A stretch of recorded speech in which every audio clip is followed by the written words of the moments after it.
hay muchos tipos de clasificación, pero así la más importante sería seguidores basándonos en la construcción. Tenemos seguidores a un eje y seguidores a dos ejes. El seguidor a un eje suele ser un eje horizontal, que es paralelo al suelo, y montan los paneles sobre este eje, se montan los paneles en vertical. Ese seguidor, la dirección del eje es en sentido norte-sur y el seguimiento se hace en dirección este-oeste, o sea, desde la salida del sol hasta la puesta del sol. Y luego tenemos seguidores a dos ejes. Esos seguidores tienen la posibilidad de tienen su eje horizontal para hacer el seguimiento del sol este-oeste, desde la salida del sol hasta la puesta, pero también tienen un eje vertical, que eso permite variar el azimut, por así decirlo, que sería esa orientación norte-sur, que también varía a lo largo del día y sobre todo a lo largo de las estaciones.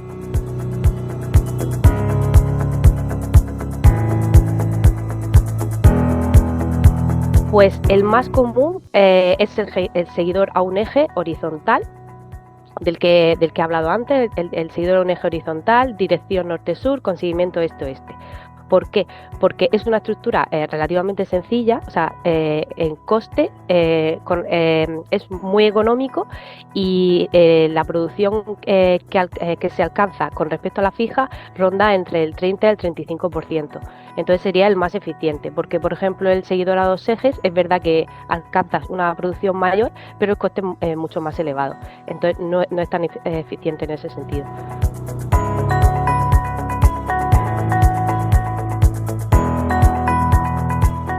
Extremas, pues como condiciones extremas podemos tener el viento.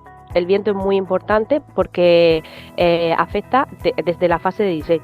O sea, nuestro seguidor lo tenemos que diseñar en base a las cargas que prevemos que va a tener por viento. Entonces, si es una zona con vientos muy fuertes, el seguidor va a ser más robusto. Robusto en el sentido de pues los espesores de las incas de toda la estructura son mayores, tiene por ejemplo los soportes que sujetan los paneles solares son más largos para darle más estabilidad. Entonces el viento es muy importante. También tenemos estrategias de defensa contra el viento, porque un seguidor, por ejemplo, a un eje que monta dos paneles en vertical mide hasta 4 metros. Entonces cuando está a 60 grados en su posición máxima, la altura que puede alcanzar es de hasta 4 metros y medio. Entonces es una vela, prácticamente es una vela. Entonces si incide el viento causa una gran desestabilización de la estructura y podría volar.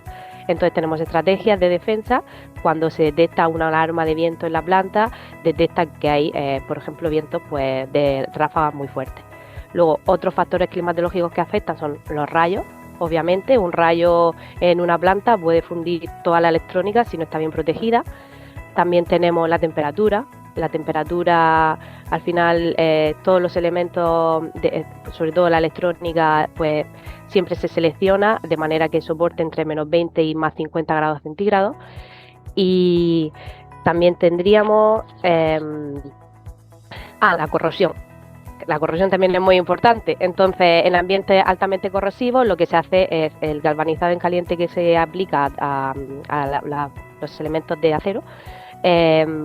Pues sería de mayor espesor. Al final la planta, la estructura tiene que resistir hasta 30 años, que es la vida de la planta. Entonces, pues si es un ambiente altamente corrosivo, como pueden ser las zonas de costa o las zonas cerca de una depuradora o de una zona industrializada, pues esas plantas tienes que diseñarlas con piezas de más espesor que aguanten esa corrosión.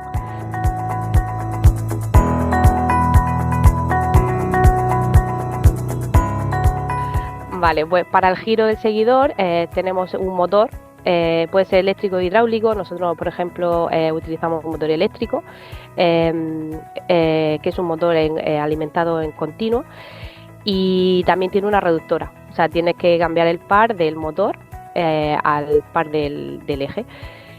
Luego, por ejemplo, también tenemos la electrónica, que permite hacer ese seguimiento lleva incorporada la electrónica, todo el software que lleva dentro, pues al final hace ese seguimiento astronómico del Sol.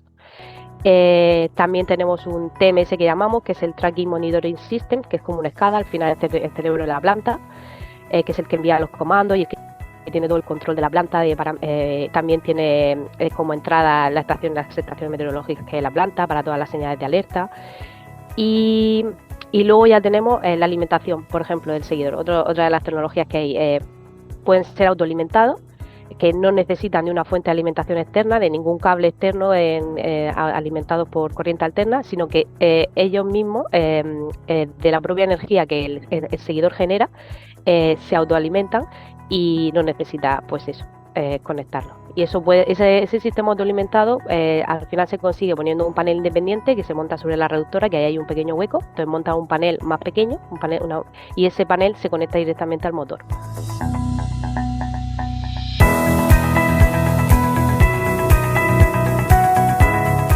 Pues al final el diseño de un seguidor es muy importante porque solo el coste del seguidor es entre un 15 y un 20% del coste total de la planta. Es una partida bastante importante. Luego, otras partidas que hay importantes sería la placa solar, obviamente, que ese es casi el 50% del coste de la planta. Y así en materiales tenemos también los transformadores de inversores, que eso ronda un 10%. El resto ya del coste sería pues en obra civil, en cableado, también la conexión a la red. Pero eso, las partidas más importantes son en materiales, 50% paneles, 10% inversor transformador y hasta un 20% el seguidor solar.